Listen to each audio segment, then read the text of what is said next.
Hello everyone. So today we'll be talking about immunity. For the sake of convenience, I'll be dividing this immunity into two parts.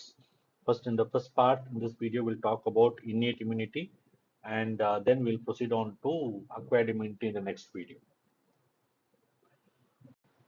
So first of all immunity அப்படின்னு சொன்னாலே நமக்கு எல்லாருக்கும் நம்ம பாடி எப்படி ஒரு இன்ஃபெக்ஷனை எப்படி வந்து தடுக்குது, இல்லை ஒரு இன்ஃபெக்ஷன் வந்துச்சுன்னா எப்படி அதை ப்ரிவெண்ட் பண்ணுறது, ஆர் எப்படி அதை ஃபைட் பண்ணுதுன்னு உள்ள ஒரு பேசிக் கான்செப்ட் தான் இந்த இம்யூனிட்டின்னு சொல்கிறது. ஸோ என்னென்ன டைப் ஆஃப் டிசீசஸ் மெயினாக நம்ம வரலாம் அப்படின்னு பார்த்தோம்னா, ஒன்று நமக்கு எல்லாருக்கும் தெரிஞ்ச ஆர்கனிசம்ஸ், வைரஸாக இருக்கலாம், பாக்டீரியாவாக இருக்கலாம், ஃபங்கஸாக இருக்கலாம், பேரசைட்டாக இருக்கலாம், அது மாதிரி இருக்கலாம். ரெண்டாவது ஜெனட்டிக்காவே இருக்கக்கூடிய டிசார்டர்ஸ்.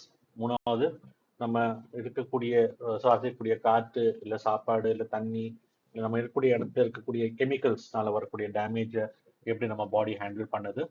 அண்ட் வேறு சில என்வாயன்மெண்டல் ஃபேக்டர்ஸ், ஏதோ ஓவரான இப்போ சொல்ல மாதிரி வெயில்னால இல்லை யூவி ரேஸ்னால வரக்கூடிய சேஞ்சஸோ இல்லை அந்த மாதிரி சேஞ்சஸ்லாம் வந்து வரக்கூடிய சான்ஸ் இருக்கு. நான் இன்னொன்று வந்து ஃபிசிக்கல் டேமேஜ், அதாவது ஏதாவது ஒரு அடிபட்டுச்சு, அப்போ எப்படி அதை ஹீலிங் ப்ராசஸ் எப்படி வருது, அதில் என்ன இம்யூனிட்டியோட ரோல், இதெல்லாம் தான் வந்து பேசிக்காக வரக்கூடிய சேஞ்சஸ்.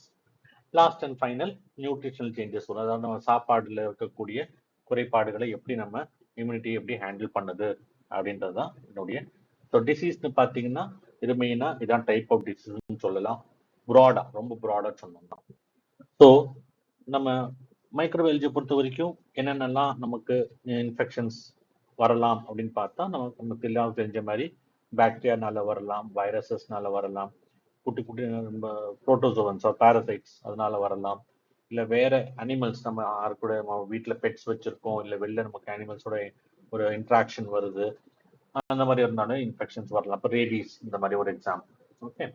அண்ட் வந்து ஃபங்கஸ், எல்லா இடத்துலையும் இந்த ஃபங்கஸ்ன்றது ரொம்ப சாதாரண வளரக்கூடியது. இல்லை நல்ல ஃபங்கஸும் இருக்கு, நமக்கு இன்ஃபெக்ஷன் கொடுக்கக்கூடிய ஃபங்கஸும் இருக்கு. ஸோ இந்த இந்த பர்டிகுலர் இந்த டிசீஸ் என்ன, இது நமக்கு என்ன பாதிப்பு உண்டாக்குன்னு பார்த்தீங்கன்னா, நமக்கு உள்ள ஒரு உணவு கூட்டம், அதாவது நம்ம சாப்பிட்ற சாப்பாடுல இருந்தோ அது வந்து என்ன ஆகும்னா, அது அதனுடைய வளர்ச்சிக்காகவும் மல்டிப்ளிகேஷனுக்காகவும் அந்த நியூட்ரிஷனை யூஸ் பண்ணிக்கும். ரெண்டாவது இந்த மாதிரி யூஸ் பண்ற சமயத்துல அந்த டிஷ்யூ, நம்மளுடைய டிஷ்யூ எந்த உடல் உறுப்புல அது வந்து வாழுதோ, அது மல்டிப்ளை ஆகுதோ, அதை டேமேஜ் பண்ணக்கூடிய சான்ஸ் இருக்கு. இந்த மாதிரி மல்டிப்ளை ஆகும்போது கொஞ்சம் டாக்ஸிக்கான சப்ஸ்டன்சஸ்லாம் ப்ரொடியூஸ் ஆக சான்ஸ் இருக்கு. சம் ஆஃப் தெம் என்ன பண்ணுன்னா நம்மளுடைய டிஎன்ஏல போயிட்டு கொஞ்சம் டேமேஜ் பண்ணக்கூடிய சான்ஸ் இருக்கு. ஸோ இந்த மாதிரி டேமேஜ் ஆன செல்ஸ் வந்து நார்மலாக பிஹேவ் பண்ணாது, கொஞ்சம் டிஃப்ரெண்ட்டாக அது பிஹேவ் பண்ண ஆரம்பிக்கும். ஸோ அதுக்கு என்ன நம்ம உடம்பு என்ன பண்ண போகுது அப்படின்னா, ஃபர்ஸ்ட் ஆஃப் ஆல் ஆப்வியஸ்லி அது வந்து சண்டை போட போகுது. ஸோ இந்த சண்டை, இந்த ஒரு தீய சக்தி ஆர் இந்த பர்டிகுலர் பாக்டீரியா அகேன்ஸ்டோ, வைரஸ் அகேன்ஸ்டோ, ஃபங்கஸ் அகேன்ஸ்டோ இருக்கக்கூடிய ஒரு சண்டை போடுறது தான் இந்த இம்யூனிட்டின்னு சொல்றது. ஸோ அது வந்து மைக்ரோ அகேன்ஸ்டா இருக்கலாம், இல்லைன்னா அது உண்டாக்கக்கூடிய நச்சு பொருட்களுக்கு அகேன்ஸ்டா கூட ஆக்ஷன் இருக்கலாம். ஓகே. ஸோ இந்த பாக்டீரியால என்னெல்லாம் நமக்கு பிரச்சனை உண்டாக்கக்கூடும்னா, செல்வால், செல்வால நிறைய காம்பனன்ட்ஸ் இருக்கு, அது நம்ம வேற ஒரு வீடியோல நம்ம கவர் பண்ணலாம். ஸோ செல்வாலாக இருக்கலாம், இல்லைன்னா வந்து உள்ள இருக்கக்கூடிய பிளாஸ்மா மெம்பரேனாக இருக்கலாம், சைட்டோபிளாசம் சைட்டோபிளாசிக் காம்பனன்ட்ஸாக இருக்கலாம், இல்லைன்னா அந்த பாக்டீரியாவுடைய ஜெனட்டிக் மெட்டீரியலாகவே இருக்கலாம். இதே நம்ம வந்து வைரஸ்ல பார்த்தோம்னா, வைரஸ்ல 3 மெயின் பார்ட்ஸ் இருக்கு. ஒன்று வந்து மெயினாக சொல்லக்கூடிய இந்த கேப்சிட் அண்ட் நியூக்ளியஸ், அதாவது இந்த நியூக்ளியோ கேப்சிட்னு சொல்லுவோம். உள்ள ஜெனட்டிக் மெட்டீரியல், அந்த ஜெனட்டிக் மெட்டீரியல் அழகாக கவர் பண்ணி சேஃபாக வைக்கிறது தான் இந்த கேப்சிட்னு சொல்றது. அண்ட் சில வைரஸஸ்ல அது வந்து என்வலப்னு சொல்லிட்டு, இதெல்லாம் ஒரு அந்த வைரஸை டோட்டலாக கவர் பண்ணி வெளில வரக்கூடிய சமயத்துல ஒரு என்வலப்னு சொல்லிட்டு ஒரு தனியாக ஒரு பார்ட் இருக்கும். ஸோ இந்த பார்ட்ஸ்க்கெல்லாம் நம்ம பாடி ரியாக்ட் பண்ணக்கூடிய சான்சஸ் அதிகம்.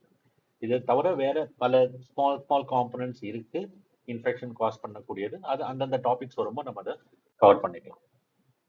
ஸோ இம்யூனிட்டின்னு பார்த்தீங்கன்னா மெயினாக நம்ம டிவைட் பண்ணுறது innate immunity and acquired immunity. அக்வயர்டை பற்றி நம்ம இப்போ பேச போகிறது கிடையாது, நம்ம அதை அடுத்த வீடியோவில் பார்த்துக்கலாம்.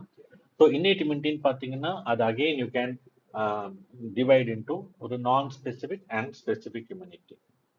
இந்த ஸ்பெசிபிக் இம்யூனிட்டியும் ஒரு பர்டிகுலர் ஸ்பீசிஸ், அதாவது இப்போ ஹியூமன் பீயிங்ஸ்ன்றது ஒரு ஸ்பீசிஸ், அது ரேஸ்ன்றது இப்போ இந்தியன்ஸ், ஆப்பிரிக்கன்ஸ், அது அந்த மாதிரி ஒரு ரேஸ்ன்றது ஒன்று, இண்டிவிஜுவல்ன்றது ஒன்று. ஸோ மூணா நம்ம டிவைட் பண்ணிக்கலாம். அக்வைர்ட் இம்யூனிட்டி நம்ம அடுத்த வீடியோல பார்த்துக்கலாம். ஸோ இன்னேட் இம்யூனிட்டியில் இதான் அதோடைய பேசிக் ஒரு டிவிஷன். ஸோ இதில் என்ன டிவிஷன் வருது அப்படின்னு பார்த்தீங்கன்னா, ஃபர்ஸ்ட் வந்து இன்னேட் இம்யூனிட்டி வந்து நம்மளுடைய ஜெனட்டிக்ஸ்க்கு ஏற்ற மாதிரி. ஸோ இட் இஸ் நமக்கு இந்த இன்ஃபெக்ஷனுக்கு நம்ம முன்னாடியே நமக்கு ஒரு எக்ஸ்போஷர் இருக்கணுன்ற அவசியம் கிடையாது. இதுக்கு வந்து நம்ம வேக்சினேஷன் எடுத்துருக்கணுன்ற அவசியம் கிடையாது. இது வந்து நம்ம ஜெனட்டிக்ஸ் கூட சேர்ந்தது. இது ரெண்டு விதமா இருக்கலாம். ஒன்று ஜென்ரல் டைப், அதாவது ஜென்ரலா இப்போ நமக்கு ஒரு அனிமல் ஆர் பிளான்ட் இன்ஃபெக்ஷன்ஸ் நமக்கு வரப்போறது கிடையாதுன்றது ஜென்ரல் டைப் ஆஃப் இம்யூனிட்டி. அப்படி இல்லைன்னா there's one specific type of immunity also can happen. That is to one particular pathogen. So அது என்ன ஸ்பீசிஸ் லெவல் அப்படின்னா, எல்லா ஹியூமன் பீயிங்ஸும் நமக்கு பிளான்ட் பார்த்து, ஃபார் எக்ஸாம்பிள் டொபாக்கோ மொசாக் வைரஸ்ன்னு சொல்றோம். இது வந்து டிபிக்கலா இந்த டொபாக்கோ லீவ்ஸ் அஃபெக்ட் பண்ணக்கூடிய ஒரு வைரஸ். இது வந்து நமக்கு ஹியூமன் பீயிங்ஸ் இது இன்ஃபெக்ஷன் காஸ் பண்ணாது. ரெண்டாவது ஒரு பர்டிகுலர் ரேஸ், நான் சொன்ன மாதிரி ஒரு இந்தியன்ஸ் இல்லை ஆப்பிரிக்கன்ஸ் அப்படின்னு சொல்லும்போது சர்டன் இப்போ ஆப்பிரிக்கன் ரேசஸ்ல வந்து இந்த பிளாஸ்மோடியம் ஃபால்சிபரமுடைய ஆர்பிசியோடைய ஸ்ட்ரக்சர் கொஞ்சம் சில ஆளுங்க டிஃப்ரெண்டா இருக்கிறதுனால அந்த பிளாஸ்மோடியம் ஃபால்சிபரம் இன்ஃபெக்ஷன்ன்றது நம்மளுடைய இப்போ ஆப்பிரிக்கன் ரேஸ்ல ரொம்ப ரொம்ப கம்மி. மூணாவது வந்து இண்டிவிஜுவல் இம்யூனிட்டி. இது வந்து நமக்கு ஒரு பர்டிகுலர் பர்சனுக்கு அவருடைய ஜெனட்டிக்ஸ்னால வரக்கூடிய இம்யூனிட்டி. ஓகே, ஸோ இப்போ இந்த இம்யூனிட்டின்றது மூணு மெயின் திங்ஸ்ல நமக்கு ஒரு இன்ஃப்ளூயன்ஸ் இருக்கலாம். One is age of the person, ரெண்டாவது நம்மளுடைய ஹார்மோன்ஸ், ஓகே, அண்ட் மூணாவது நம்மளுடைய உணவு பழக்கங்கள். ஸோ ஃபர்ஸ்ட் ஏஜ்னு பார்த்தீங்கன்னா, ஆப்வியஸ்ல சின்ன குழந்தைங்களுக்கும் ரொம்ப வயசானவங்களுக்கும் நமக்கு இன்ஃபெக்ஷன் ரொம்ப ஃபாஸ்ட்டாக வரும். அண்ட் இதில் வந்து நம்ம குழந்தையா இருக்கும், அதாவது நம்ம ஃபீட்டஸாக இருக்கிற சமயத்தில், யூட்ரஸில் இருக்கிற சமயத்தில் நமக்கு மெட்டர்னல் இப்போ அம்மாவுக்கு இருக்கக்கூடிய இன்ஃபெக்ஷன்ஸ் நமக்கு எப்படி ஃபீட்டஸ்க்கு வராமல் இருக்குன்னா, அது அழகாக அந்த ஃபீட்டஸை பேக் பண்ணி ஒரு பிளாசண்டான்னு சொல்லிட்டு ஒரு பேக் மாதிரி இருந்து அது இந்த இன்ஃபெக்ஷன்ஸ் உள்ள வராமல் தடுத்துரும். ஆனால் இதுலேயே வந்து நம்ம பிளாசண்டாவையும் கிராஸ் பண்ணி வரக்கூடிய இன்ஃபெக்ஷன்ஸ் இருக்கு. அது ஃபார் எக்ஸாம்பிள் வந்து ருபெல்லா, ஹெர்பஸ், சைட்டோமெகல்லோ வைரஸ், டாக்ஸோபிளாஸ்மா, இதெல்லாம் வந்து இதையும் கிராஸ் பண்ணி வரக்கூடிய சான்ஸ் இருக்கு. அது என்ன நம்ம புரிஞ்சுக்கணும்னா, எந்த அளவுக்கு நம்ம பாடி வந்து நம்ம ப்ரொடெக்ட் பண்ண ட்ரை பண்ணதோ அதே அளவுக்கு மைக்ரோ ஆர்கானிசம்ஸும் அவங்களுடைய ஒரு ஒரு எப்படி இதெல்லாம் ஓவர் கம் பண்ணி எப்படி உள்ள வருதுன்றதுக்கான ஒரு பர்டிகுலர் வெப்பன்ஸும் அவங்க கிட்ட இருக்கு. So it's like basically fight between the body's immunity and the pathogens. ஆப்வியஸா சின்ன குழந்தைங்களுக்கு நிறைய இன்ஃபெக்ஷன்ஸ் வரக்கூடிய சான்ஸ் இருக்கு. இது வந்து ஏன் வருது அப்படின்னா, நமக்கு வந்து அந்த இம்யூன் சிஸ்டம்ன்றது மெச்சூர் ஆயிருக்காது. ஸோ ஜென்ரலா ஒரு ப்ராப்பரான ஒரு இம்யூன் சிஸ்டம் நல்லபடியா டெவலப் ஆகி வரதுக்கு 10 வருஷம் வரைக்கும் எடுக்கும். அது வரைக்கும் இம்யூனிட்டி இருக்காதானே இருக்கும், ஆனா ஒரு கொஞ்சம் கம்மியா இருக்கும், கொஞ்சம் கொஞ்சமா இம்ப்ரூவ் ஆகி வரும். ஓகே, இதே காரணம் தான் நம்ம வந்து இந்த அனிமல் எக்ஸ்பெரிமெண்ட்ஸ் எல்லாம் பண்ற சமயத்துல அந்த மைஸ், யங் சக்லிங் மைஸ்ன்னு சொல்லுவோம். ஸோ அதுக்கு வந்து இம்யூனிட்டி கொஞ்சம் குறைவா இருக்கும். அதை நம்ம எடுத்து நம்ம எக்ஸ்பெரிமெண்ட்ஸ்க்கு யூஸ் பண்ணலாம். ஓகே, சிலருக்கு வந்து இப்போ நம்ம கேள்விப்பட்டிருப்போம், அதாவது நமக்கு வந்து ஒரு பர்டிகுலர் ஏஜ்ல சில இன்ஃபெக்ஷன்ஸ் அதிகமாக இருக்கும். அது வந்து அகெயின் இந்த இன்ஃபெக்ஷன்ஸ் எல்லாம் வந்து கொஞ்சம் கொஞ்சமா நம்ம வளர்ந்து வந்து நான் சொன்ன மாதிரி இந்த 10 வயசு கிராஸ் பண்றப்போ இந்த இன்ஃபெக்ஷன்லாம் நல்லபடம் குறைஞ்சு அதோடைய இன்சிடென்ஸ் குறையறதுக்கான சான்சஸ் எப்பவுமே அதிகம் தான். அண்ட் கொஞ்சம் நம்ம பெருசாகி வரும், ஒரு சின்ன குழந்தையில இருந்து பெருசாகி வர சமயத்துல ஒரு வேற group of disease, for example polio, chicken பாக்ஸ்லாம் பார்த்தீங்கன்னா நம்ம நிறைய பேர் ஸ்கூல் டைம்ல சிக்கன் பாக்ஸ் வந்திருப்போம், லீவ் எடுத்திருப்போம். அதெல்லாம் வந்து it is basically because of the age related factors. இதே வந்து அதர் எக்ஸ்ட்ரீம், அதாவது உலக வயசு ஆயிடுச்சு அந்த நேரத்துல என்ன ஆகும்னா அதுல நம்ம இம்யூனிட்டி குறைஞ்சிட்டே போகும், அதனால நமக்கு இன்ஃபெக்ஷன்ஸ் ஆகக்கூடிய சான்ஸ் இருக்கு. அடுத்தது ஹார்மோன்ஸ். ஹார்மோன்ஸ்ல பார்த்தீங்கன்னா மோஸ்ட் காமனாக தெரியறது டயபெட்டிஸ், ஹைப்போதைராய்டிசம். இதில் என்ன ஆகும், இல்லை வந்து உங்களுக்கு வந்து இன்ஃபெக்ஷன்ஸும் அது கூட சேர்ந்து வரக்கூடிய சான்சஸ் எப்பவுமே அதிகமாக இருக்கும். ஓகே, அண்ட் இது கூட வந்து கார்டிகோஸ்டெராய்ட்ஸ் யூஸ் பண்றோம் ஃபார் சம் அதர் ரீசன். இதே ஒரு பர்டிகுலர் இதுவும் அவசியம் கிடையாது.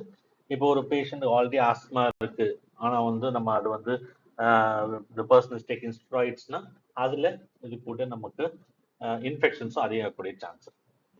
பிரெக்னன்சி டைம்ல, அதாவது பிரெக்னன்சி பீரியட்ல என்ன ஆகும்னா அது வந்து ஒரு பிசியலாஜிக்கல் இம்யூனோசப்ரஷன் சொல்லுவோம். அதாவது அந்த உள்ள இருக்கக்கூடிய ஃபீட்டஸை 9 மாசம், அது ஒரு ஃபாரின் பாடி தான், அதுக்கு எந்த ஒரு எஃபெக்டும் வராம காப்பாத்துக்காக பாடி ஒரு சில ஹார்மோனல் சேஞ்சஸ் பண்ணும். அந்த சேஞ்சஸ்னாலையும் அந்த அம்மாவுக்கு, அந்த பிரெக்னென்ட் ஆன லேடிக்கு இன்ஃபெக்ஷன்ஸ் ஆகக்கூடிய சான்ஸ் அதிகமா இருக்கு. ரெண்டாவது ஸ்ட்ரெஸ். அகெயின் ஸ்ட்ரெஸ் அதிகமா இருக்கிற, மென்டல் ஸ்ட்ரெஸ் அதிகமா இருக்கிற சமயத்துல கொஞ்சம் அதிகமான ஹார்மோன்ஸ் ரிலீஸ் ஆகும். இதுவும் நமக்கு இன்ஃபெக்ஷன்ஸ் ஆகக்கூடிய சான்ஸை அதிகப்படுத்தும். ரெண்டாவது நியூட்ரிஷன் பாத்தீங்கன்னா கொஞ்சம் காம்ப்ளெக்ஸான மெக்கானிசம் தான். இதுல வந்து கொஞ்சம் இதுல வந்து உங்களுக்கு both sell mediated and humoral, அதாவது டி செல்ஸும் பிளஸ் இம்யூனோகுளோபுலின்ஸும் நமக்கு அஃபெக்ட் ஆகக்கூடிய சான்ஸ் இருக்கு. அதே நேரத்தில் வேற ஒரு இன்ட்ரெஸ்டிங்கான விஷயம் என்னன்னா, சம்டைம்ஸ் நமக்கு இந்த பேஷண்ட்ஸ் நமக்கு வந்து ஒரு இடத்துல ஒரு உணவு தட்டுப்பாடு இருக்கு, பயங்கரமான ஃபேமின் இருக்குன்னு சொன்னாங்கன்னா அந்த நேரத்துல கொஞ்சம் இன்ஃபெக்ஷன்ஸ் வராது. அதுக்கப்புறமா அது கொஞ்சம் ஃபேமிலாம் கிராஸ் பண்ணி நம்ம மறுபடியும் சாப்பிட ஆரம்பிக்கிற சமயத்துல அந்த இன்ஃபெக்ஷன்ஸ் நமக்கு மறுபடியும் மேல வந்து கொஞ்சம் எஃபெக்ட்ஸ் காஸ் பண்ணக்கூடிய சான்ஸ் இருக்கு. ஸோ இந்த பேரியர்ஸ் எப்படிலாம் ஃபர்ஸ்ட் எப்படிலாம் தடுக்குதுன்னு பார்த்தீங்கன்னா, உங்களுக்கு ஆல்ரெடி உங்களுக்கு தெரியும், ஒவ்வொரு இடத்துலையும் ஒவ்வொரு விதமான ஆப்ஷன்ஸ் இருக்கு. So skin first of all very good barrier. அதில் வந்து நமக்கு வியர்க்கிற சமயத்தில் சால்ட் கான்சன்ட்ரேஷன் அதிகமாக இருக்கும். இந்த அதிகமாக இருக்கக்கூடிய பட்சத்தில் சில பாக்டீரியா உள்ள செத்துரும், அதனால அது உள்ள வர முடியாது.